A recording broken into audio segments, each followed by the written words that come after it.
If you want to schedule a meeting on Zoom, this quick step-by-step guide will help you do it easily in just a few minutes. First, open the Zoom application on your computer and go to the Home tab. From there, click on Schedule. Now, enter your meeting topic at the top. This is basically the title of your meeting. Next, choose the date and time for your meeting. Make sure you set it correctly. And also double-check the time zone if your participants are in different countries. After that, select how long your meeting will last.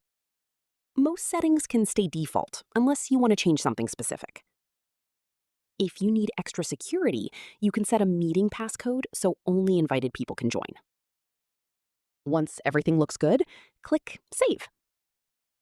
Your meeting is now created. To share it, click Copy Invitation and send it through email or message.